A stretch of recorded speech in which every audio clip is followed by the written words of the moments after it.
За та бүхэнд орой минь хүргэе. Бидний уламжлалт болгон зохион байгуулдаг зориулсан мэрэгчид арга зүйн цуврал сургалт 3-ын өнөөдөр 31 дахь сэдэв Монгол хэлний тусгатгуун гишүүн өгүүлбэр гэсэн сэдвээр Орхон багш өнөөдрийн хичээлийг өдөртөө явуулнаа. За тэгээ би Орхон багшийн ажлын туршлага намтрынхын хэсгээс группд оролцсон учраас та бүхэн тэндээс лавлж хараарай. За ингээ Орхон багш байна уу? За байна. Бүгд нь орой минь хүргэе. За орой минь багшаа. Та дэлгэцээ шеэрлэг байна уу? За одоо шеэрлж байгаа.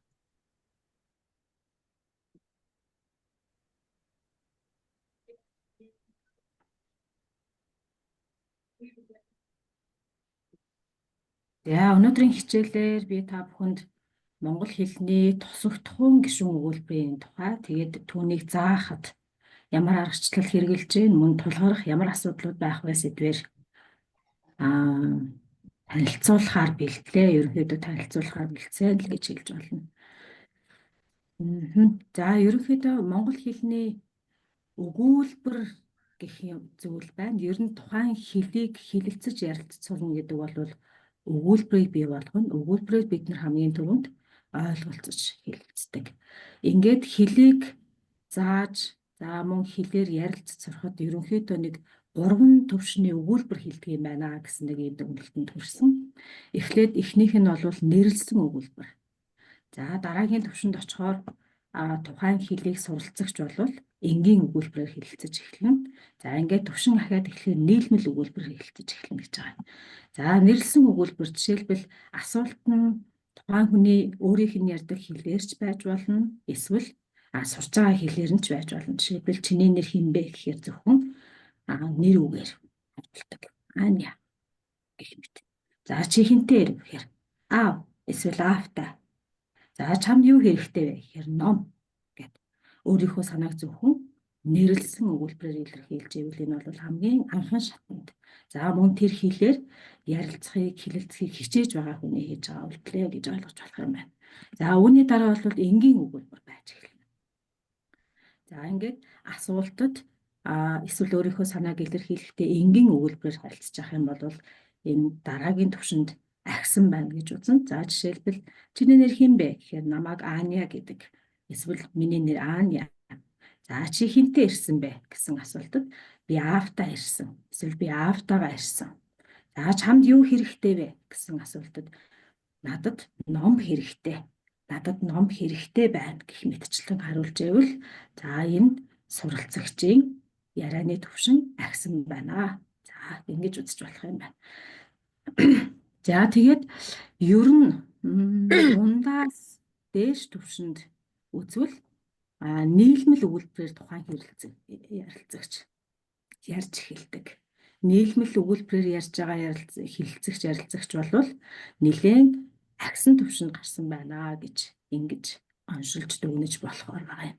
За нийлмэл өгүүлбэрийг болохоор бид нар онлын үүднээс арах юм бол зэрэгцсэн нийлмэл өгүүлбэр, угсарсан нийлмэл өгүүлбэр гэж хоёр ангилж үзнэ. За зэрэгцсэн нийлмэл өгүүлбэрийн талаар доктор Уран Чимэг багш та хэдэд нэлээд дэлгэрэнгүй ярьсан байсан учраас энд зөвхөн жишээг дурдж болохоор байна. За жишээлбэл нийлмэл зэрэгцсэн нийлмэл өгүүлбэрт оролцож байгаа өгүүлбэрүүд бүгдээрээ гол өгүүлбэрүүд байна. Өөрөөр хэлэх юм бол өгүүлбэрт байгаа өгүүлбэр илэрхийлж байгаа санаа бол бүгд гол утга санааг илэрхийлсэн байна гэдгээр ялгаатай байна. За жишээлбэл гол мөрөн урсаж нуурын шувууд ирв гэсэн өгүүлбэр гол мөрөн урссан гэдэг гол өгүүлбэр нуурын шувууд ирсэн гэсэн бас нэг гол өгүүлбэр. За энэ хоёр нэг цагт нэг үед өрнөж байгаа учраас зэрэгцсэн нийлмэл өгүүлбэрийн шинжтэй байна гэж ингэж үзэх юм байна. Ингээд өгүүлбэрүүд яг ижилхэн тэгш эрхтэйгээр оролцдог. За ийм өгүүлбэрийг бол бид нар зэрэгцсэн нийлмэл өгүүлбэр гэж хэлнэ. Харин угсарсан нийлмэл өгүүлбэрийн хувьд бол аль нэг өгүүлбэр нь гол, за бусд нь туслах өгүүлбэр байна гэж. За жишээлбэл сая өмнө дурдсан гол мөрөн урсаж нуурын шувууд ирэв гэдэг өгүүлбэрийг угсарсан нийлмэл өгүүлбэр болгоод харна та. Гол мөрөн урсах үед нуурын шувууд ирэв гэсэн байдлаар хувиргаж болох юм.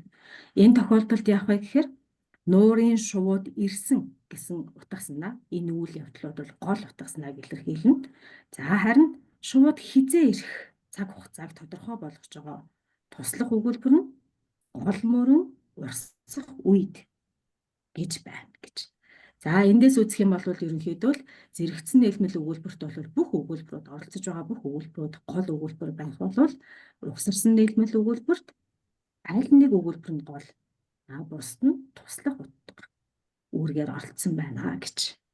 За тэгээд өнөөдрийн хичээлээр бид хамтдаа угсарсан нийлмэл өгүүлбэрүүдээс бидний ярианд өдөр тутамд хамгийн нийтлэг хэрэглэгддэг эхний угсарсан нийлмэл өгүүлбэрийг танилцуулахаар бэлдсэн байна. За үүнээс хойш бол тодотгол гишүүн өгүүлбэр, магадгүй байц гишүүн өгүүлбэр, өгүүлбэртгүн гишүүн өгүүлбэрийн талаар бусад багш нар ярилцах. За танилцуулах байхаа гэж бодож байна. За өнөөдрийн хичээлийн сэдэв бол тусагдхуун гишүүн өгүүлбэр гэдэг. За ийм сэдвийг бид нэр сонгож аваад та бүхэнд танилцуулахаар бэлтлээ. Тусагдхуун гишүүн өгүүлбэр дотроо их олон янз байна. За тэгээд бидний мэдж байгаагаар ерөнхий боловсролын сургуульд ерөнхий мэдлэгийн хувьд үзэхэд бол тусагдхуун гишүүн өгүүлбэр дотроо жишээлбэл хөндлөнгийн оруулбар өгүүлбэр байж болно. Эсвэл шууд тусагдхуун гишүүн өгүүлбэр, шууд бис тусагдхуун өгүүлбэр гэсэн ийм олон хэлбэрүүдтэй байна. Өнөөдрийн тухайд бол хамгийн анхны хэрэглээ буюу шууд тусагдхуун гишүүн өгүүлбэр. Монгол хэлэнд хэрхэн яаж бүтэх вэ? Үүнийг Монгол хэл сурж байгаа хүмүүст хэрхэн яаж заавал илүү амархан, дээрэс нь үр дүнтэй байх вэ? Мөн энэ хичээлийг заахад ямар хэрэглэгдэх үү, сурах бичиг ашигладгийн тэдгээрийн ялгаа. Тэгээд дээрэс нь үр дүнгийн талаар бас хэлцэж болохоор юм байна гэж үзлээ. Монгол хэлний тусагдхуун гишүүн өгүүлбэр гэдэг нь нийлмэл өгүүлбэрт орж байгаа гол өгүүлбэрийг нэмэн дэлгэрүүлэхдээ өгүүлбэр нь бүхэлдээ зангийн ялгалаар хэлбэрсэн байдаг ийм өгүүлбэр байна. Жишээлбэл чиний эрхийг би хүлээе. Чамайг ирснийг би хараагүй гэх мэтчлэн. Өмнө зэрэгцэн нийлмэл өгүүлбэрт бол Ж юм уу, Ч юм уу энэ А, Д дээр холбогдсон байсан бол энэ тохиолдолд хоёр өгүүлбэр хоорондоо холбогдохдоо заахын ялгалаар холбогдно.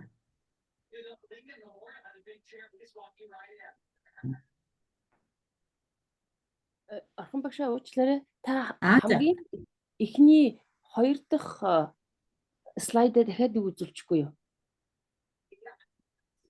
Эхнээсээ хоёр дахь гэдэг нь аль байсан юм бол доо? Яг наад чинь. Энэ. Энийний дараагийнх. Энэ үү? Баярлалаа. Зүгээр. Та яриа сайн дуулдаж гин үү? Асууж тодруулах юм байвал дор нь асуугаад яваарай. Яриан тод байна уу? Сайхан байна. Баярлалаа. Энэ тохиолдолд яасан бэ гэхээр чи ирэх болон би хүлээх гэсэн хоёр өгүүлбэрийг хооронд нь холбохдоо заахын ялгалаар холбож, эндээс бид нар тусагдхуун гишүүн өгүүлбэр буюу энийг бол objective sentence гэж бас нэрлэдэг шиг байна. Гэхдээ яг англи хэл дээр бол ирээд хайгаад үзэхлээр яг энэ нэр томьёог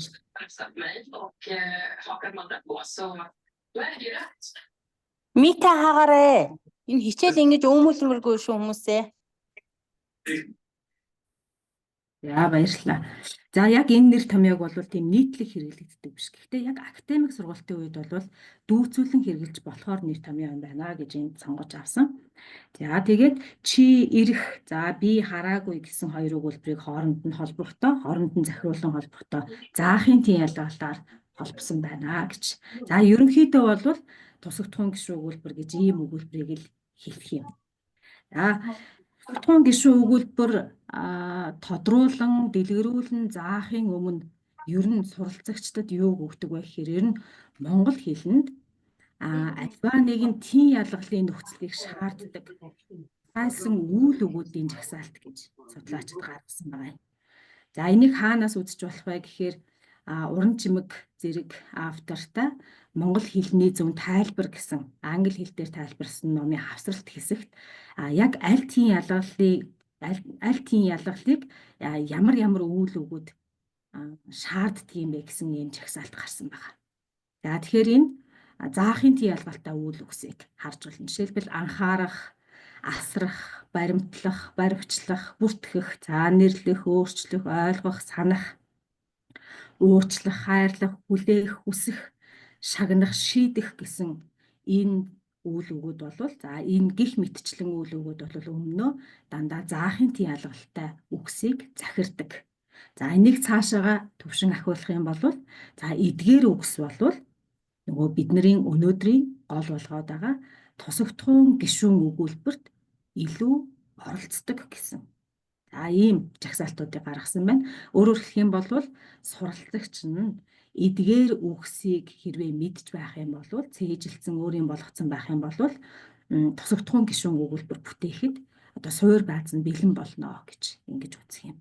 Тэгээд энэс өмнө одоо бусад багш нарын лекцэн дээр бас ярьж байсан тухайн суралцагчийн хүүхдийн байдаг юм уу оюутны үгсийн санг хэрхэн яаж баяжуулах вэ гэдэг аргыг ярьжсэн болвол өнөөдрийн энэ хичээл бол тухайн суралцагчийн өгүүлбэрийн санг өгүүлбэрийн блокийг хэрхэн яаж арвижуулах вэ хэрхэн яаж баяжуулах вэ гэдэг ийм хичээлтэй холбогдно гэж ингэж ойлгож болохоор байна. Тэгээд хичээл дээр болохоор юу яана энэ жагсаалтыг оюутнуудад суралцагчдад өгөөд эндээс шинэ үгийг орчуулах, мэддэг үгийг хайж олох, ер нь аль нь нийтлэг хэрэглэгддэг үг вэ? Аль үгийг хамгийн их хэрэглэдэг вэ? Эсвэл эсвэргээрээ ерөөс анх удаа харж байгаа үг байна уу ч юм уу? Гэх зэргээр үгийнхээ утгыг ер нь тал талаас нь ярин хэрэглээ талаас нь бас дэлгэрүүлж ярина. Тэгээд мэдээж бид нар өгүүлбэрийн баазыг буюу өгүүлбэрийн блокийг бий болгоход хамгийн түрүүнд энгийн өгүүлбэр тэр оюутан бол мэддэг, бүтээдэг байх ёстой. Тэгэхээр эндээс одоо дурын үгээ сонгоод эсвэл хамгийн өргөн хэрэгэлдэг үгээ сонгоод энгийн өгүүлбэр бүтээгээрэй гэдэг даалгавар өгдөг. Тэгээ энэ болохоор яг одоо хамт хичээл хийж исэн оюутны бүтээсэн ийм 5 үг байна. Жишээлбэл дээрх үгсүүд дундаас асрах, дуудах, зүүдлэх, мартах, сонгох, сонсох гэдэг үг юм байна. Сонсох гэдэг үг сонгох гэж бичигдсэн байна. Уучлаарай алдаа гарсан байна. Гэсэн ийм 5 үгийг суралцагч өөрөө сонгож авсан. Тэгээд тэр 5 үгээрээ энгийн өгүүлбэр бүтээсэн. Энгийн өгүүлбэр бүтээхэд зайлшгүй өмнөө заахын тийм ялгалтыг шаардна гэдгийг оюутан болвол одоо эндээс мэдэж авна. Дахиад сэргээд сана тэгээд дахиад дэлгэрүүлэн тайлбарлаж ярилцсан.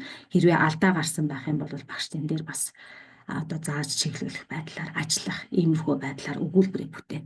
Жишээлбэл асрах гэдэг үгэн дээр би ахынхаа хүүхдийг асардаг. Дуудах гэдэг дээр багшийг дуудаарай.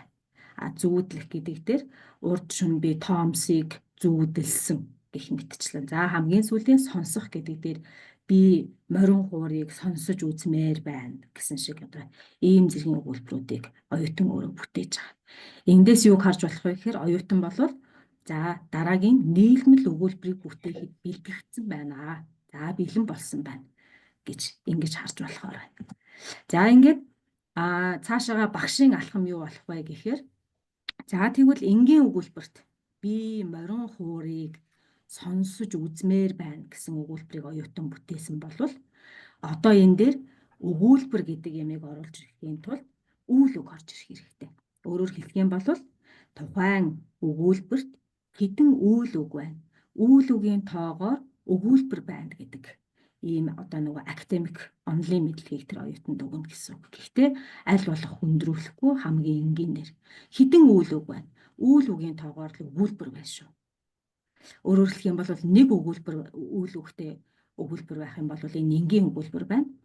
2 үйл үгтэй байх юм бол энэ нийлмэл өгүүлбэр юм байна шүү гэдэг ийм ойлголтыг өгнө. Ингээд энгийн өгүүлбэрийг нийлмэл өгүүлбэр болгон хувиргахын тулд бид нар энэ дээр дахин нэг үйл үг оруулж ирэх ёстой. Тэгээд би морин хуур тоглохыг сонсож үзмээр байна гэсэн ийм нийлмэл өгүүлбэр бүтээж оюутанд үзүүлнэ.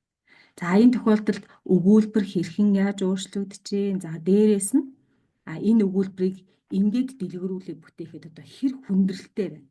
Болмоор юм шиг байна гэсэн одоо өөрснийхээ санал сэтгэлийг сонсно. Зарим оюутнууд бол жоохон эргэлзэн, зарим нь болохоор өө эн чинь их амархан юм биш үү, эн чинь болох юм байна гэдэг ингээд бүтцээр нь хараад авчих жишээ нь. За ингээд монгол хэлний өгүүлбэрийн бүтэц. За өмнө бол энгийн өгүүлбэрийн бүтэц. За тэгээ дээрэс нь өгүүлэгдэхүүн, тусагдахуун, өгүүлэх хүний одоо байр ямар байдг вэ гэдгийг мэдж байгаа. Одоо эндээс эхлээд юуг таниулж эхлэх вэ гэхээр нийлмэл өгүүлбэрт монгол хэлний нийлмэл өгүүлбэрт гол өгүүлбэр нь хаана байрлагдгийг. За тэгээд туслах өгүүлбэр нь бас хаана байрлаж байгаа гэдгийг нь хэлж өгнө. Тийм бол монгол хэлэнд их чухал үүрэгтэй байна. Тийм учраас үүл үг бол хамгийн ардаа байрлаж тэгээд өмнөө бүх мэдээллүүдийг бүх одоо гишүүдийг захирч өгүүлбэр бүтээдэг ийм онцлогтой гэдгийг өмнө нь бол мэдж байгаа. Тэгвэл тэрийгэ нийлмэл өгүүлбэр дээр хувирах юм бол нийлмэл өгүүлбэрт гол өгүүлбэр бол бас хойно байдаг юм байна. Ингээд өмнөө бүх нэмэлт мэдээллийг дэлгэрүүлж байгаа туслах өгүүлбэрүүдийг захирддаг юм байна гэсэн одоо гол өгүүлбэр болон туслах өгүүлбэрийн байрыг зааж байна. Ингэх юм бол жишээлбэл англи хэл дээр ярьдаг ч юм уу өөр улсын хэл дээр ярьдаг хүмүүс бол өөрийнхөө хэлний нийлмэл өгүүлбэрийн бүтэц ямар байна гэдэгтэй харьцуулаад ойлгоод мэдээд авах боломжтой. Англи хэлнийх бол гол өгүүлбэр дандаа урдаа, туслах өгүүлбэр хойноо явдаг бол монгол хэлний бол ялгаатай юм биш үү? Монгол хэлнийх бол дандаа хойноо цөмөн явах юм байна. Урдаа бол дагалдагч нь буюу дэлгэрүүлэгч нь явах юм байна гэсэн ийм санаа байдлаар ингээд өгүүлбэрийнхээ бүтцийг тайлбарлаад өгч. За тэгээд нийлмэл өгүүлбэр дээр одоо угсарсан нийлмэл өгүүлбэр дээр хэрэгэлдэг хамгийн одоо үр дүнтэй арга юу вэ гэхээр миний бодлоор энэ бол ерөөсөө өгүүлбэрийн бүтцийг загварчлах арга байна гэж үзсэн. Өгүүлбэрийн бүтцийг загварчлаад л өгчих юм бол оюутнууд энэ дээр өгүүлбэр бүтээгээд ээж чадна. Өгүүлбэр бүтээгээд чадаад ах юм бол харилцаанда хэрэглээд ээж чадах юм байна гэсэн ийм байдлыг яаж байгаа. За ингээд угсарсан нийлмэл өгүүлбэрийн хувьд бол 3 янзын загвар бүхий өгүүлбэр бүтдэг. За үүн дээр хэлбэржилт нь бас баг хоорондоо ялгаатай. Тэгээд баг зэрэг хоорондоо ийм өгүүлбэрийн бүтэц бий болоод байгаа учраас энэ дээр баттгал дасгалуудыг маш оновчтой сонгож өгөх бол оюутан эргэлзэх, за магадгүй энэ өгүүлбэрийн бүтэц хэцүү юм байна гэдэг нөгөө хэрэглэгээ болчих юм бол өөрийнхөө илэрхийлэх гэсэн санааг бүрэн гүйцэд илэрхийлж чадахгүй ингээд тийм гацааны байдалд орчихно. Тийм болохоор өгүүлбэрийн бүтцийн загварчлал дээр л дасгал байгаад байх юм бол бидний хичээл амжилттай болно л гэж ингэж үзэж байгаа. За хамгийн нэгдүгээрт нь яг хэрэг ус өгүүлбэрийн оролцож байгаа сабжект буюу өгүүлэгдэхүүнүүд нь үүлийн эзэдүүд нь ялгаатай байгаад ах юм бол нэг янзаар өгүүлбэр хувирдаг юм. За жишээлбэл туслах өгүүлбэрт буюу тусагдахуун гишүүн өгүүлбэрийн өгүүлэгдэхүүн. За гол өгүүлбэр буюу цөм өгүүлбэрийн өгүүлэгдэхүүн хоёр өөр ялгаатай хүн байх юм бол өгүүлбэр хэрхэн яаж бүтэх вэ гэдгийг харж байна. Жишээлбэл S1 байгаад S2 байх юм бол өгүүлбэрийг хэрхэн яаж бүтэх вэ гэж байгаа юм. За энд нөгөө дахиад өмнө хэлээд байснаар төвшин нэлээд агсан оюутнууд бол угсарсан нийлмэл өгүүлбэрийг бүтээж хэлэлцэж эхэлнэ. За тийм учраас тусагдахуун гишүүн өгүүлбэр бүтээж байгаа үйл үгийн буюу өгүүлбэрийн цагууд, за холбоосууд, за дээрэс нь баймж үйл үг гэдэг бол ер нь бол нийтлэг сайхан хэрэглүүлж авах хэрэгтэй. Тэгэх юм бол нөгөө хэрэглээнд илүү ойрхон амархан болно гэж ингэж үзэх юм. За энэ дээр ямар загвар харагдаж байгаа вэ гэхээр хэрвээ угсарсан нийлмэл өгүүлбэрийн өгүүлэгдэхүүн нь гол өгүүлбэрийнхээ өгүүлэгдэхүүнээс буюу үүлийн эзнээс ялгаатай байх юм бол хоёр янзаар хувираад байна. За нэгдүгээрт бол заахын тий ялгалтаар хувираад байна. Үйл эзэн нь. За хоёрдугаарт бол тусагдхуун гишүүн өгүүлбэрийн үйл эзэн нь харьяалахын тий ялгалтаар хувилдаг нэг юм. Хоёр янзын үзэгдэл бидний хэлэнд явж байна. За ингээд гол өгүүлбэр бол бас үүлийн төгсгөх нөхцлүүдээр бол чөлөөтөө төгсгөх чадна, төгсгөх боломжтой. За оюутнуудаас энэ өгүүлбэрийг чөлөөтөө зохиож, бүтээх, бий болгох, бичих, хэлэх, ярих ийм дадалтай болсон байна. Тэгэхээр эхний бүтэц бол ерөнхийдөө ийм. Өөрөөр хэлэх юм бол гол өгүүлбэрийн үлийн эзэн, туслах өгүүлбэрийн үлийн эзэн хоёр ялгаатай байгаа тохиолдолд нэгдүгээрт тусагдхуун гишүүн өгүүлбэрийн үлийн эзэн нь заахын тий ялгалаар хэлбэрчнэ, эсвэл харьяалахын тий ялгалаар хэлбэрчнэ. Өгүүлбэр хоорондоо холбогдохдоо заахын тий ялгалаар хэлбэрчнэ гэсэн ийм эхний байдлаар байна. За энэ загвар бол хаана байгаа вэ гэхээр Ган Болор Цэрмаа нарын 100 дасгал ажил. Энэ нь болохоор монгол хэлний хэл зүйтэй холбоотой хэл зүйн тайлбарын 100 дасгал ажил гэсэн ном. Улаанбаатар хотод 2007 онд хэвлэгдсэн ийм ном байгаа. За энэ номноос яг энэ загварын дагуу шууд авч хэрэглэсэн байна. За тэгээд яг энэтэй холбоотойгоор дасгал ажил эхлээд бол оюутнуудтайгаа суралцагчтайгаа хамт хийж таарна. Энгийн өгүүлбэрүүдийн харьцаа утгыг ажиглаад нийлмэл өгүүлбэр бүтээ гэж байгаа. За нэгдүгürt чи ирсэн би хараагүй. Монгол хүн бол яах вэ гэхээр чамааг ирснийг би хараагүй гэж нэг хэлж болох юм байна. Чиний ирснийг би хараагүй гэж бас хэлж болж байна. Өөрөөр хэлэх юм бол яг монголоор ярьдаг монгол хүмүүс бол энэ хоёр өгүүлбэрийг хоёулангийн хэлэхэд ойлгож байна. Мөн хоёулангийн хэрэглээд байна гинэ. За та бүхэн бас бодоод үзээрэй. Чамааг ирснийг би хараагүй гэж ярьж ирүү, эсвэл чиний ирснийг би хараагүй гэж хэлж ирүү. Аль нь байна? Ялгаатай юм уу?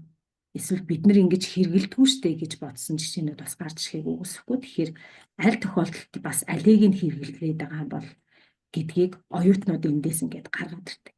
Хоёулангаар нь хэрэгжилж болох юм уу? Эсвэл ямар тохиолдолд заахын тий ялгал, эсвэл ямар тохиолдолд харьяалахын тий ялгалаар үйл эзэн хувилаад байгаа юм бэ гэдгийг асуух оюутнууд ч гарч ирнэ. За хоёрдугаарх нь болохоор тэр хууш ууранд дуртай. Тэгээд би мэднэ гэсэн хоёр өгүүлбэрийг холбохдоо заахын тий ялгалаар холбож байгаа. Дуртайг би мэднэ.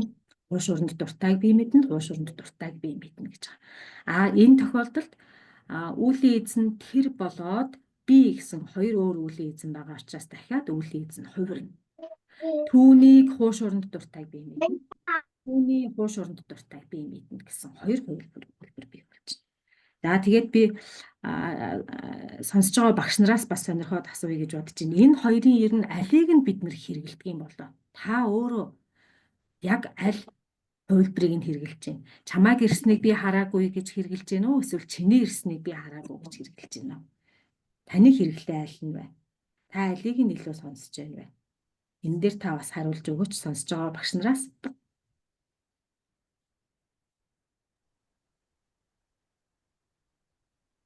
Ялгаатай хэрэгжилж гин үү? Ялгаагүй хоёулангийн л хэрэгжилж гин үү? Эсвэл нутгийн аялгауч юм уу зарим тохиолдолд манайх тэгж хэрэгэлдэг. Би ингэж хэрэгэлдэггүй гэсэн юм ялгаа заа гарч ирдэг. Тэгэхээр ер нь л бид нар нөгөө гадаад хүмүүс тийм үү эсвэл яг монгол хэл сурах гэж байгаа, монгол хэл дээр яаж сурах гэж байгаа хүмүүст нь хэлийг зааж байгаа учраас яг ямар хувилбар байгаад байна гэдгийг бас илүү сайн судлаад тэгээд илүү олныг нь гаргаж ирээ. Тэгээд хаанч аль ч хувилбар таарлцсан нөгөө суралцагч нь хэлэлцээд ярилцаад ойлголцож явах ийм боломжийг олгож өгөх хэрэгтэй гэж бодож байгаа. Тийм учраас нөгөө ийм хувилбар гаргаж ирээд байгаа. За гих мэтчлэн ингээд өгүүлбэрт байгаа хоёр сабжект буюу үлийн эзэн нь хоёр өөр хүн байгаа тохиолдолд яаж өгүүлбэр бүтээж болох вэ гэдгийг ингээд хувилбараар бий болгоод явчихна. За одоо ингээд цаашлах юм бол нөгөө багшчин өөрөө дүрмээ тайлбарлах юм уу эсвэл өөрөөс хуур мэдлэгтэй байх хэрэгтэй. Ингээд хэл зүүн тайлбар яг юу байсан бэ? Ямар тохиолдолд бид нар харьяалахын тий ялгалаар хувилгаад ямар тохиолдолд заахын тий ялгалаар эзэн бие хувираад идэх юм. Тэгээд энэн дээр нь ялгаа зааг байна уу гэд ингээд ирээд хайгаад үзсэн чинь ерөнхийдөө бидний нийтлэг буюу ерөнхий суур мэдлэг дотор юу байгаа гэхээр одоо хүүхдүүд магадгүй дунд сургуулийн хүүхдүүд юм уу эсвэл бид нар дунд сургуульд багшаас авч ирсэн мэдлэг ч юм уу иймэрхүү зүйл дээр бол за ер нь заахын тий ялгалаар л хувилдаг гэсэн нэг юм ерөнхий мэдлэг юм. Гэтэл энэ гүн үйлс гэдэг автортай Англи Монгол зэрэгцүүлсэн хэлцүү гэсэн Улаанбаатарт 2009 онд хэвлэгдсэн энэ ном дээр яг энэ тосогдохуун гишүүн өгүүлбэрийн өгүүлэг түүн нь хоёр янзаар хувилна гэж бичсэн байна. За туслах өгүүлбэрийн үйл үг нь тусах үйл үгээр илэрчээвэл өгүүлэгдэхүүн буюу үүлийн эзнийг заахын тий ялгалаар хэлбэржүүлж болно. Эсвэл үйл үг нь эс тусах үйл үгээр илэрчээвэл үүлийн эзнийг харьяалахын тулд хэлбэржүүлэн хэрэглэнэ гэсэн нэг ийм зүйлийг оруулж ирсэн байна. Тэгээд жишээ нь болохоор чиний эрхийг би хүлээе, таны явахыг би мэдсэн гэсэн хоёр жишээ бичсэн. За жишээлбэл чиний эрх гэдэг хугацаа, таны явах гэдэг хугацааг илэрхийлж байгаа нь бол тусагдхуун гишүүн өгүүлбэр буюу туслах өгүүлбэр байна. За энд орсон эрх гэдэг өгүүлбэрийг илэрхийлж байгаа үйл үг нь өөрөө эс тусах үйл үг байна. Явах гэдэг үйл үг бол эс тусах үйл үг байна. Тийм учраас энэ тохиолдолд бид нар харьяалахын тий ялгалаар хэлбэржүүлэн хэрэгжилж байна гэсэн ийм ерөнхий зөв тогтолцоог гаргаж ирсэн. За үйл үгийг тусах, эс тусах болохыг нь хэрхэн яаж мэддэг вэ гэхээр өмнөө заахын тий ялгалтай үгийг захирч чадж гин үгүй юу гэдэг чадамжаар нь илэрхийлдэг. За жишээлбэл эрх гэдэг үг бол эс тусах уу, тусах үйл үг үү гэдгийг мэдхийн тулд өмнө нь юг гэдэг асуулт тавина. За юг ирэх юм? Юг ирэх асуултанд бол хариулагдах боломжгүй учраас энэ үйл үгийг эс тусах үйл үг байна гэж үзнэ. За явах гэдэг үгийг мөн шалгаж үзнэ. За юг явах юм бэ гэхээр юугш явж болохгүй гэдэг өмнөө заахын тий ялгалаар хэлбэрсэн нэр үгийг захирч чадахгүй байгаа дээ. За ийм тохиолдолд болохоор ийм зэргийн үйл үгүүдийг эс тусах үйл үг гэж хэл. Гэтэл гол өгүүлбэрт байгаа хүлээх гэдэг үйл үгийг шалгаж үзье. Хүлээх, юуг хүлээх юм? Хэнийг хүлээх юм? За шуудыг хүлээн. За хаврыг хүлээн. Намайг хүлээн гэдэг өмнөө заахын тий ялгалтай үйл үгийг захирч чадж байгаа учраас энэ үг бол тусах үйл үг байна. За мэдэх гэдэг үйл үгийг мөн ингэж шалгаж үзнэ. Юуг мэдэх юм? Чи хэнийг мэдэх юм? Би Батыг мэднэ, би монгол хэллэгийг мэднэ гэх юм бол энэ тусах үйл үг байна гэж. За зөвхөн үйл үгийн тусах эс тусахыг танихын тухайд энэ жишээг авсан. За тэгэхээр гүн үйлс гэж эрд мэдний хувьд бол ажигласнаар ер нь бол тусагдхуун гишүүн өгүүлбэрийн үйл үг нь эс тусах үйл үг байх юм бол харьяалахын үүлийн эзэс нь харьяалахын тий ялгалаар хэлбэрчдэг юм байна. За тусах үйл үг байх юм бол заахын тий ялгалаар хэлбэрчдэг юм байна гэсэн нэг ийм гаргалгааг гаргаж ирсэн. За тэгээд энийг мөн цаашаага өгүүлбэр дээр яг тохирж гин үү? Болж гин үү? Бидний хэрэглээнд байна уу? Зөрж гин үү? Ингээд хэлчихвэл нөгөө жишээнээс зөрөө явцдаг юм уу? Хэрэглээнээс зөрөөд явцдаг юм асуудал байна уу юу гэдгийг багш жишээ болгон дээр бас сайн лавлж нягтлж явах хэрэгтэй гэж бодож байгаа. За нэг зүйл байна. За тэгээд энэ нөгөө тусах, эс тусах үйл үг нь бас хэрвээ оюутнуудад хэлээд өгч юм уу эсвэл хүүхдүүдэд хэлээд өгчих юм бол монгол хүүхдүүдэд хэлээд өгчих юм бол дараагийн хэл сурахад бас их төхөн байдаг. Өөрөөр хэлэх юм бол герман хэл дээр хамгийн их ажиглагддаг. Герман хэл дээр байгаа тусах болон эс тусах үйл үгүүд нь өөр хувирдаг. Тэгээ герман хэлний багш нар бол монгол хэлний багш нараас юу хэлдэг вэ гэхээр хүүхдүүдэд тусах эс тусах үйл үгийг бүр их ойлгомжтойгоор тайлбарлаад өгөөч гэсэн юм хүсэлтийг тавьдаг. Тэгээд ер нь сүүлийн үед бол ерөнхий боловсролын сургуулийн монгол хэлний багш нар гадаад хэлнийхээ багш нартай хамтарч ажилладаг болсон байгаа. Ингэх юм бол хүүхдүүдийн өгүүлбэрийн бүтцийг ойлгох, за дээрэс нь гадаад хэл дээр өгүүлбэрийн бүтц, өгүүлбэрийг бий болгох, өгүүлбэрийн блокийг бий болгоход бас их хэрэг болдог юм шиг ингээд санагдаж байгаа. Тэгэхээр монгол хэлний багш бол ганцхан монгол хэл заадаг багш биш. Монгол хэлний багш бол ерөнхий хэлний багш юм аа гэдгийг бас энд нэмж хэлмээр байгаа юм. За ингээд энэ бол эхнийх нь бүтц байна. За дараагийн бүтц.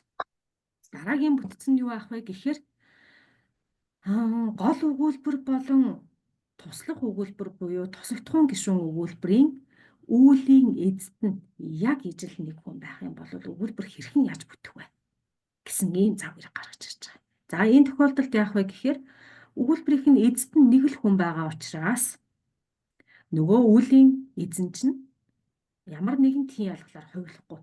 За ингээд шууд нэрлэхийн тийм ялгалын тэг хэлбэр дээрээ шууд дангаараа хэрэглэгддэг гэж.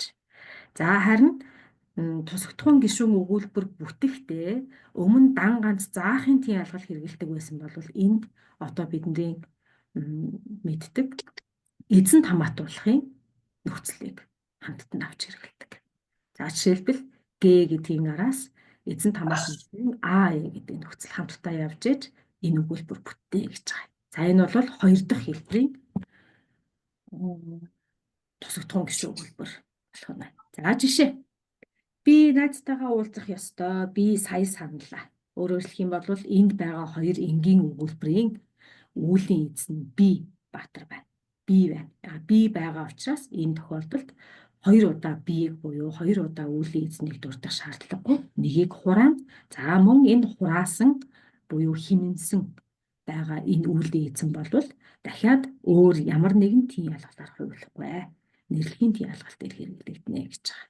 Тэгээд би найзтайгаа уулзах ёстойгоо сая саналаа.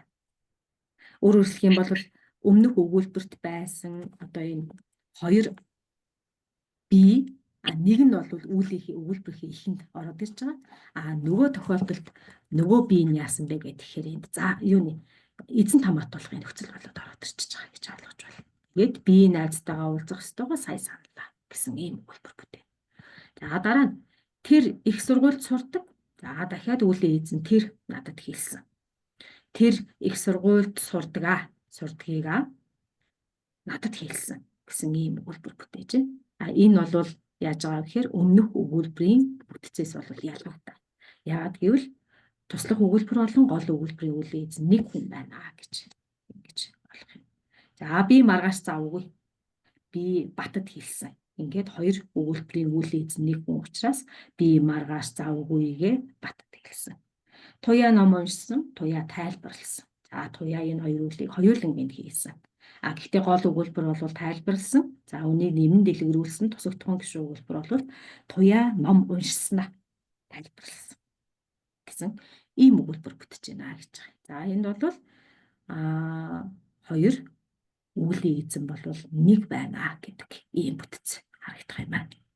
За үүний дараа гурав дахь нь. Гурав дахь нь бас яаж өөрчлөгдөж байгаа вэ гэхээр за хэрвээ туслах өгүүлбэрт байгаа буюу тусагдхуун гишүүн өгүүлбэрт байгаа үүлийн эзэн нь ямар нэгэн юм байвал өгүүлбэрийг хэрхэн яаж бүтээх вэ? Өгүүлбэр хэрхэн яаж хэлбэржих вэ гэж эндээс харагдаж байна. За тэгвэл ямар нэгэн юм байх юм бол энд бас ямар нэгэн хэлбэржилт хэрэггүй шууд нэрлэхийн тийм ялгаал дээр хэрэглэгдэнэ. За өгүүлбэрийг холбохдоо хэрхэн яаж холбох вэ гэхээр нэгдүгээр загвартай ажиллахын шууд заахын тийм ялгаалаар өгүүлбэрүүд хэлбэрчээд явна гэсэн 3 дахь загвар бий болж байгаа. За энэ 3 дахь загвараас жишээ үзэх юм бол мессеж ирсэн. Би сая саналаа. Угтаа бол энд нэгдүгээр загвартай ажиллах subject 1 болон subject 2 бол хоёр тустай ялгаатай байгаа боловч энэ тохиолдолд ялгаа өмнөхөөсөө яаж гарч байгаа гэхээр subject 1 нь юм болж орж ирж байгаа. Хүн биш. Энэ бол юм. За энэ тохиолдолд яах вэ гэхээр мессеж ирснийг сая саналаа. Эсвэл би сая саналаа ч юм. За ийм байдлаар за сэрүүлэг дугарлаа. Би өрөөсөө сонсоогүй гэсэн өгүүлбэрийг холбоотоо сэрүүлэг дугарсныг би ерөөсөө сонсоогүй гэх мэтчлэн ийм байдлаар за ингээд тосогдохуун гишүүн өгүүлбэртэй нийлмэл өгүүлбэрийн бүтэц болвол монгол хэлэнд ийм 3 янзаар бүтэц байна. За нэгдүгээрт нь хоёр өгүүлбэр буюу гол өгүүлбэр болон туслах өгүүлбэрийн үүлийн эзэд нь ялгаатай байгаа тохиолдолд хэрхэн яаж өгүүлбэр бүтэх вэ?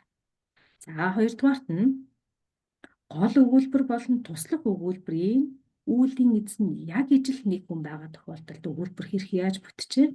За гуравдугаарт нь гол өгүүлбэрийн нэмэн дэлгэрүүлж байгаа тусагдхуун гишүүн өгүүлбэрийн үүлийн эзэн нь ямар нэгэн юм байгаад ах юм бол өгүүлбэр хэрхэн яаж бүтдэг юм бэ? Бид нэр нь яаж өгүүлбэр бүтээж хэрэгэлдэг юм? Яаж өгүүлбэр бүтээж ярьдгийг гэсэн юм 3 өгүүлбэрийн бүтцээр тулгуурсан. За энэ хичээлийг хийж байгаа. За эндээс цаашаага харах юм бол за нэгдүгээрт нь хоёр өгүүлбэр дэх үүлийн эзэн нь ялгаатай байгаад ах юм бол шууд заахын ялгалаар хэлбэрчүүлнэ. За ингэхдээ хоёр сабжект бол эхний сабжект өөрчлөгдөнө гэдгийг харна. За дараа нь хоёр үүлийн эзэн нэг хүн байгаад за энийг хэрхэн яаж холбох вэ? Энэ зөвхөн холбоос нь харагдаж байгаа. Заахын ялгал дээр нэмэх нь бид нар эзэнт хамаатуулахын нөхцөлийг хэрэглэх юм байна шүү гэдгийг харна. За гуравдугаарт нь болохоор ямар нэгэн юм өгүүлбэрт туслах өгүүлбэрийн сабжект байгаад ингээд гол өгүүлбэрийг нэмэн дэлгэрүүлэхдээ заахын ялгалаа шууд хэлбэрчнэ гэсэн ийм бүтцийг барьж аваад бид нар дараагийнхаа баттгал хичээлүүдийг хийх юм. За энэ сэдвийн баттгал хичээлийг хийхэд би нэг яг гар дор хэрэгэлдэг. За тэгээд сүүлийн хэдэн жил за 10-аад жил ч юм уу ингээд яг монгол хэлийг гадаад хүмүүст заахад ямар сурах бичиг барьж аваад тэгээд тэр нь үр дүнтэй байгаад дандаа авч ашиглаад байсан байх гэхээр за эхнийх нь болохоор энэ монгол хэлний хилцүүн тайлбартаа 100 дасгал гэдэг ном байна. За энэ номын 16 дугаар талд бол юу байгаа вэ гэхээр тусагдхуун гишүүн өгүүлбэр. За тэгээд тусагдхуун гишүүн өгүүлбэр баттгал дасгалууд. Дасгал нь 14-өөс 16 дугаар дасгал нь орж байгаа. Тэгээд ер нь нөгөө гадаад хэлний сурах бичиг бол дандаа нөхдөг, нөхөж бичдэг ийм дасгалын номнууд байгаад байдаг л суралцагчдад их амар байгаад байдаг. Хүмүүс шууд ном дээр ажиллаад явждаг байвал амар байгаад байдаг. Тэгэхээр манай монгол хэлний сурагчид бол ерөнхийдөө ийм завгартай байна. Энэ дасгалын онцгой юм уу бусдаасаа ялгаатай шинж нь болохоор эхний ээлж нь өгүүлбэрийн блокуудыг тавиад өчөж байгаа. Тэгээд эндээс өгүүлбэрийн холбоод нийлмэл өгүүлбэр бүтээх ийм дасгал байна. За үг сонголтын хувьд бол өмнө нэлээд давтагдсан энгийн өдөр тутам хэрэглэгддэг ийм үгнүүд. За аль болох нөгөө шинэ хилцүү зааж байгаа тохиолдолд шинэ үг орж ирэхгүй байвал их зүгээр. Яг гэх юм бол нөгөө шинэ үгээ тайлбарлах гад магадгүй цаг хугацаа авдаг. Шинэ үгээ тайлбарлах гад шинэ үгээ ойлгож авах гад анхаарал жоохон сарнидаг. Тэгэхээр ер нь ийм нөгөө хилцүүн шинэ хичээл зааж байгаа тохиолдолд шинэ үг багтаа өгүүлбэрүүдийг сонгож авах юм бол оюутанд баттгал хийж авах их амар байдаг. За энэ 14 дугаар дасгалын хувьд бол ийм ерөнхийдөө энгийн өдөр тутам хэрэглэгддэг. Тэгээд оюутнууд ийм мэддэг үгнүүдийг тулгуурсан ийм даалгавар гарч ирж байна. За 15 дугаар дасгал болохоор загвараар өгүүлбэр зохионо гинэ. Өөрөөр хэлэх юм бол гол өгүүлбэрийн өгүүлэх үнийг нөгөө нэг заахын ялгал шаарддаг өгүүлбэрүүдийг бол энд өгсөн байна. Тэгэхээр яг энэ тохиолдолд ямар өгүүлбэр байж болох вэ гэдгийг оюутан өөрөө бүтээлчээр сэтгэхэд тэгээд өгүүлбэр бүтээх. Нийлмэл өгүүлбэр бүтээх ийм дасгал орж ирсэн байна. За дараа нь 15-ын Б дээр болохоор асуух үгсийг ашиглаад нийлмэл өгүүлбэр бүтээх гинэ. Энэ бас л нөгөө оюутан асуултаа ойлгож байгаа тохиолдолд одоо энэ тохиолдолд би яг юу хийх үү, хэрхэн яаж хэрэглэх үү гэд бас ер нь бүтээлч ажил шаардсан. Ийм даалгаврыг оруулж ирсэн. 16 дугаар дасгал болохоор энэ тусагдхуун гишүүн өгүүлбэрийн хамгийн сүүлийн дасгал байгаа. Энэ болохоор яасан бэ гэхээр тусагдхуун гишүүн өгүүлбэрээ буюу туслах өгүүлбэр гэсэн. За энэ туслах өгүүлбэрт тохирсон гол өгүүлбэрүүдийг олж сонгож бичнэ гэдэг. За энэ 4 төрлийн дасгал бол дөрвөлээ өөр өөр төрлийн өөр чадвар шаардсан ийм дөрвөн дасгалыг энд оруулж өгсөн байна. За энэ тийм учраас энэ ном бол яг нөгөө өгүүлбэрийн бүтцийг барьж аваа тэгээд оюутанд ингээд хэвшүүлэхэд, дадуулахад хамгийн чухал хэрэгтэй. Ер нь бол монгол хэлний багш нарын ширээний ном болсон ийм ном харагдаж байна. За дараагийнх нь ном болохоор Уран чимэг, доктор Уран чимэг багшийн монгол хэлний хэлзүүн дасгалууд гэдэг ном байна. Энэ хамгийн сүүлд засварлагдаад дахиад шинээр 2019 онд хэвлэгдсэн. Ер нь бол баг 20-од жил шахуу монгол хэлийг гадаад хүмүүст заахтаа энэ сурах бичгийг багш нар бол ерөнхийдөө ашигладаг юм байна. За эндээс болохоор энэ сурах бичгийн өөрийнх нь давуу тал нь юу вэ гэхээр нөгөө англи хэлтэй хүмүүст илүү тохиромжтой.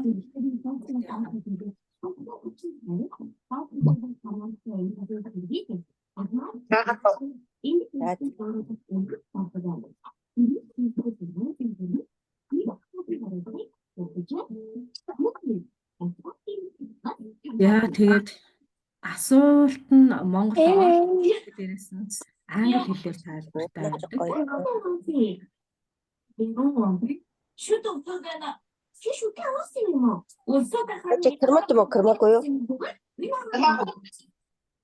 Микэ хааж өгөх үү? Их устгүй байна уу? Яг л гой таахны тав. Тийм үү. Арайс бидний царайнд бол ингэж орчих. Баярлалаа. За энэ сургачгийн давуу тал ер нь монгол хэл дээр мөн англи хэл дээр даалгаврын тайлбартай байдаг. За дээрэс нь дасгалтын ер нь ихэнх дасгалтын үлгэр загвартай байдаг. Тийм болохоор багш нарт хэрэглэхэд амархан, оюутнуудад ажиллахад амархан ийм сургач байдгаар онцлогтой. За энд бол яасан бэ гэхээр асуултад өгөгдсөн үгсийг ашиглаад за ингээд нийлмэл өгүүлбэрээр асуултанд хариулах гэсэн ийм дасгалыг оруулж өгсөн. Өөрөөр хэлэх юм бол үгнүүдийг нь өгсөн. Тэгээд бэлэн үгэн дээр суралцагч нь ажиллаж өгүүлбэр бүтээнэ гэсэн ийм санаатай. За дараагийнх нь болохоор 50 дугаар дасгал дээр бас л үлгэрийн дагуу асуултад хариулна. За өмнөхөөсөө ялгаатай нь яасан бэхээр өмнө бол ингээд нөгөө бэлэн үгийг өгсөн байсан бол одоо асуултанд л хариулна. Үгийг та өөрөө олж бичнэ. Тэгэхээр бас л нөгөө оюутны бүтээлч за дээрэс нь өгүүлбэр хэрхэн яаж бүтээх үү, яаж хэрэглэх үү, ямар үед ямар үгийг гаргаж ирэх үү, хэрэгцээ шаардлага нь юу байна гэдэг дээр бас суралцагч өөрөө ажиллана гэсэн ийм санаатай дасгал байна. За энэний дараа 51-р дасгал болохоор хоёр өгүүлбэрийг хооронд нь холбоод тэгээд асуулт болгож хувиргана гэж байгаа. Холбохдоо заахын ялгатаар холбох буюу тусагдхан гишүүн өгүүлбэртэй нийлмэл өгүүлбэр болгож холбоно.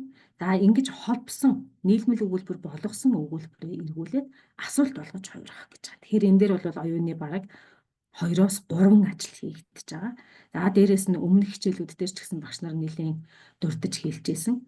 Эхлээд бол яадгүй хэрэг нөгөө тухайн хэлээр ярьж байгаа, сурж байгаа хүмүүс бол нөгөө мэдээллийг ингээд оруулж ирдэг. Оруулаад, боловсруулад, ойлгоод идэг. Тэгээд дараагийн шатанд яадгүй гэхээр ойлгосон, оруулсан, нөгөө боловсруулсан мэдээллийг одоо сурсан, дадсан тэр өгүүлбэрийнхээ бүтцээрээ гаргаж ирж хариулах ёстой.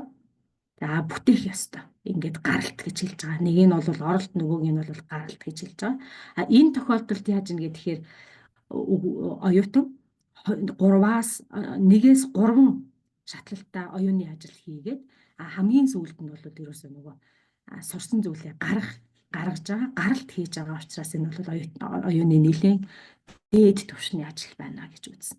Асуулт асууна гэдэг нь өөрөө их одоо оюуны дээд ажил гэж ингэж үзэж байгаа. Тэгэхээр өгүүлбэр өөрөө бүтээх нь байна. За дараагийнх нь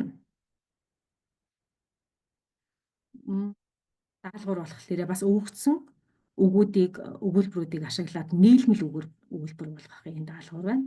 За энд онцлог нь юу байх вэ гэхээр ер нь гадаад хэл сурж байгаа, ер нь хэлээр дамжуулаад бид юуг авч болдог вэ гэд ингээд үзэхээр тухайн хэл юм уу тухайн хэлээр яригч одоо улс орны соёл сэтгэхүй тэгээд онцгой содон сонин мэдээллийг бас тухайн хэлээр дамжуулан авч болдог. Жишээлбэл одоо миний санахын одоо хөдөөний 90-ад оны сүүлээр одоо байсан дунд ангийн сурагчийн хувьд бол нөгөө агаарын бохирдол гэдэг ойлголт бол ерөөсөй байхгүй тархинд. Тэгээ агаарын бохирдол, хөрсний бохирдол гэдэг ингээд англи хэлний хичээл дээр анх текст болгоод ороод ирэхэд бол бүр тэрийг юм бараг юм гайхаж хүлээж аваад ийм юу гэдгийг тэгэл нөгөө англи хэлний номон дээр байгаа текстийг нь уншаал, орчуулаад багштайгаа ярилцаал тэгсэн чинь хүчлийн бороо гэж байдгийм байна. Тэгээд одоо энэ өндөр хөгжилтэй орнуудад чинь бороонд зогсохоор ингээд үсэн ундаг юм байна гэдэг ойлголтыг аваад бүр тухайн үед бол тэр дунд ангийн сурагчийн хувьд бол тэр бүр ингээд цоо шин мэдээлэл байж таарсан. Одооны сурагчдад хэлэх юм бол тэр бол нэг шин биш. Тэрнтэй адилхан одоо монгол хэл сурж байгаа ч юм уу монголоор ингээд уншиж байгаа, бичиж байгаа гадаадад амьдардаг хүүхдүүдийн хувьд, гадаад хүмүүсийн хувьд бол ингээ Монголтой холбоотой мэдээллийг монгол хэлээр дамжуулж авснаар бас тэн дээр маш их тийм жижиг мэдээллүүдийг цуглуулад тэгээд тухайн улсын талаарх тэр мэдлэг нь баяжж идэг. Тэгээ энд бол энэ номын бас нэг давуу тал нь юу вэ гэхээр хэрэглээний одоо давуу талтай байнга давтагддаг үгийг оруулж ирдгийн дээр яг монгол ахуйтай холбоотой монгол соёлтой холбоотой за дээрээс нь яг монголчуудын онцлог тийм жишээнүүдийг оруулж ирдгээрээ онцлог байна. За жишээлбэл халуун 100-нд хүрч болохгүй гэл та үүнд сайн хэлээр гэсэн энэ хоёр үйлдвэрийг холбоход жишээлбэл халуун 100 гэж байгаа. Тэгэл ингээл оюутантайгаа хамт энэ ажлыг хийхдээ л нөгөө халуун 100-нд яагаад хүрч болохгүй 100 гэж юу юм? Тэгэл фишинг гэж юу юм? Яа гэдгийг монголчууд ч гэрт амьдардаг штэ. Тэгээд ингээд 100-ндаа гал түлдэг. Ийм учиртай юм байна штэ. За тэгвэл бүр өмнө яадаг байсан ингээд сонирхол асуух хүмүүс байна. Жишээлбэл тэр тулгын 3 чулуу гэж юу вэ? Тулганд гал түлхэхээр яах юм? Гэхдээ тэгээд эсхий гэр дотор тулган дотор ил гал түлхэхээр утаа нь яах байсан ингээл дэлгэрүүлээ сонирхоол ингээл Монголын талаар сонирхож ярих ийм сэтлийг өгдөг ийм өгөгдлүүдтэй учраас энэ дасгал ажлын номыг ашиглахад ер нь бол хичээл дээр яригдах тэр сэдв бол тийм хязгааргүй. Тэгээд ингээ багш болгоны өөрийнх нь уруухан мэдээлэл мэдлэг хамаг зүйлийг шавхдаг ийм гой сурагч байдаг.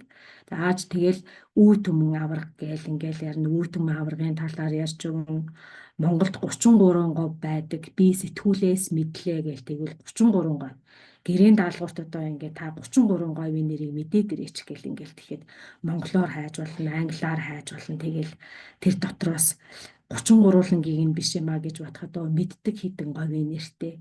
За магадгүй тэндээсээ дараа жилийн, дараа зууны, дараа сарынхаа аяллахаа маршрутыг зохиодог ч юм уу. Тэр говьд би очиж үзнэ. Эсвэл би тэр говьд нь очиж үзсэн ч байдаг юм ингээл. Яриа бол их сайхан баялаг сайхан өрнөдөг. Тэгэхээр энэ номын давуу тал бас ер нь яг энэ үгээрээ онцлогтой. За ингээд хамгийн сүүлийн дасгал байна. Монгол хэлний хэлцүүн дасгал гэдэг номын хамгийн сүүлийн дасгал болохоор бас л үлгэрийн дагуу өгүүлбэр зохиох юм байна. Гэхдээ энэ өгүүлбэрийн кейс нь энэ өгүүлбэрийн блок нь өөрөө их сонирхолтой. Өөрөөр хэлэх юм бол яг л амьдрал дээр яг л яриан дээр гарч ирдэг.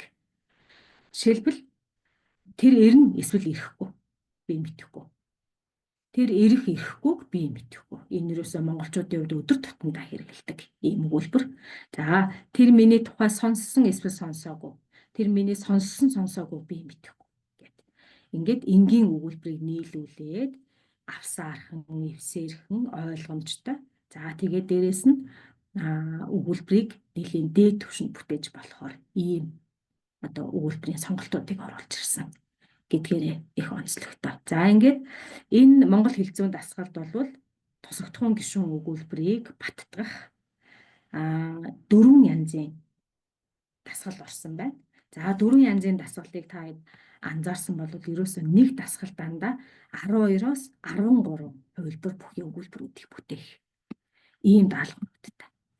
За хэрвээ оюутан нэг даалгаврыг ингээд 12 даалгаврыг юм уу 10 даалгаврыг хийхэд ингээд цаг хугацаа их ороод эсвэл одоо нэг даалгавар дээр л нэг чадвар дээр л удаад ах юм бол яадгүй гэх тэгэхээр нөгөө энэ Саруул Эрдэнэ багш бас их хэлдэг дээ нөгөө зайтай давтах арга гэж байдаг. Жишээлбэл за эхний дөрвийг л хийчих гэдэг. За 49 дугаар даалгаврын эхний дөрвийг л хийчих авъя өнөөдөр. За өнөөдөр бол 50 дугаар дасгалын эхний 3-ыг л хий. За 51 дугаар дасгалын эхний дөрвийг хий, 52 дугаар дасгалын эхний дөрвийг хий гэдэг. За ингэхэд бол нөгөө нэг цагийн хичээл дээр юм уу илүү олон төрлийн оюуны ажлыг хийж чадна гэдгээр онцлогтой. Тэгээ маргааш нь яах вэ гэхээр нөгөө зайтай давтах гэдэг арга нь ороод ирж байгаа. За өчигдрийн хийсэн яг ижил төстөө дасгалтыг маргааш дахиад 6 хий. Ингээд бол нөгөө гүйцэтгэлийнх нь хугацаа нэмэгдэнэ. Тэгээд дээрэс нэг төрлийн даалгавар дээр ингээд оюутан ажиллаад ингээд робот шиг байгаад байхгүй. Тэгээд олон төрлийн ажил хийж байгаагаараа бас чадвар нь нэмэгддэг. Ингээд олон одоо нэг төрлийн дасгалаас олон хувилбар байгаад ах юм бол нөгөө багш өөрийн гэсэн зохион байгуулалтыг хийгээд суралцагчийг уйдаахгүй үр дүнтэй байх талаас ашиглаж болдог, ажиллаж болдог. Онцлогтой. Бүр юу ах юм бол энэ асуултуудыг юм уу эсвэл энэ даалгавруудыг нөгөө цаасан дээр хевлээд тэгээд нөгөө суглаад тэгээд бие биендээ өгүүлбэр бүтээж өгч юм уу асуулт зохиож өгч ингэж уралддаг. Цаг харж уралдаж болно. Хэдийг ирнэ, хэдэн өгүүлбэр бүтээв, хэдэн асуулт зохиов гэдгээр яаж байдаг юм уу ингээд багийн ажил хийхэд бас илүү тохиромжтой. Ерөнхийдөө л дасгалынх нь бааз нь энэ дээр байгаад байна л гэсэн ийм. За ингээд хамгийн сүүлд ер нь оюутнуудад хэрэгэлдэг. За тэгээд нөгөө зааж байгаа багшийн нөгөө тухайн суралцагчийн өөрийнх нь ярилцдаг, хэлэлцдэг хэл дээр хэр сайн ярьж чадах уу ч байдаг юм уу тэр чадвараас нь хамаарат зарим тохиолдолд энэ бэлэн өгүүлбэрүүд англи хэл дээр ч юм уу өөр бусад хэл дээр ингээд бэлэн өгүүлбэрүүд байж байвал зүгээр байдаг. Тэгээ энийг хаанаас авч болдог вэ гэхээр монгол хэлний гарын авдлага гэдэг юм байна. Бас доктор Уранчин багш байна. Энийг оюутнуудад яг баттгал дээрч байдаг юм уу эсвэл нөгөө сэргээн санах төвшний даалгавар дээрч байдаг юм уу хэрэглэхэд зүгээр. Би монголоор нь хэлнэ, та англиар нь хэлээ. Эсвэл би англиар нь хэлээ, та монголоор нь хэлээрэй гэдэг ч юм уу иймэрхүү байдлаар тэгээд нөгөө орчуулж явах явцад ч юм уу тухайн зааж байгаа багшийн хэлний чадвараас гараад шалтгаалаад алдаа мадаг гарах вэ гэж санаа зовхгүйгээр энэ бэлэн дасгал байх юм бол харьцуулсан дасгал байх юм бол их зүгээр байдаг. За энэ тохиолдолд бол ингээд 5-ын 10, 5-ын 11 гэсэн. За бас нэлээд олон өгүүлбэрийн сонголттой, өгүүлбэрийн баазтай ийм дасгалуудыг санал болгож байгаа. За ингээд энэ бол одоо миний тусагдхуун гишүүн өгүүлбэр гэсэн хичээлийг хамгийн анхан шатны түвшинд буюу шууд тусагдхуун гишүүн өгүүлбэрийг заахтаа ашигладаг материалууд, заахтаа хэрэгэлдэг арга зүй. За гарч ирдэг бас бус асуудлуудыг ингэж гаргаж та бүхэнд өнөөдөр танилцууллаа. Тэгээл ер нь бол хичээлийн төгсгөлд эцэст нь яасан бэ гэхээр бид нар шууд тусагдхуун гишүүн тэгээ нийлмэл өгүүлбэрийн угсарсан нийлмэл өгүүлбэрийн нэг юм 3 төрлийн бүтцтэй болох юм байна.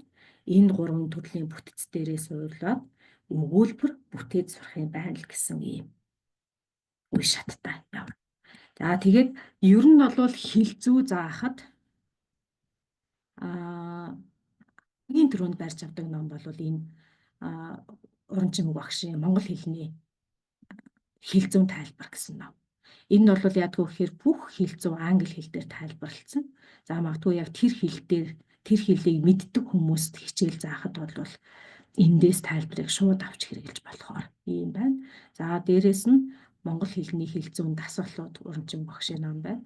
За дээрэс нь энэ нөгөө монгол хэлний хэл зүйн тайлбартаа 100 дасгал гэдэг ном болохоор 1, 2 гэсэн 2 боттой, 2 дэвтэртэй байна.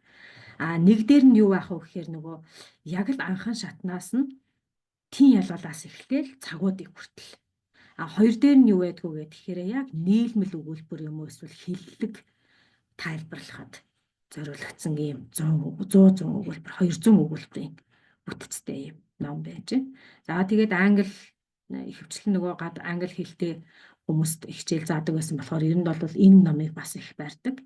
англи, монгол зэрэгцүүлсэн хэлцүү гэсэн энэ номыг даруул бас их сүүлийн үеийн судалгаач юм уу эсвэл нэг арай нэг өөр юм олж харж болдог. Тэгээд баттгал дээр юм уу эсвэл өөрийнхөө ажлыг арай нэг хөнгөвчлөх тохиолдолд яах вэ гэхээр монгол хэлний гарын авлага гэсэн ийм номнуудыг ер нь бол өдөр тутамдаа ширээний ном болгож хэрэглэж байгаа.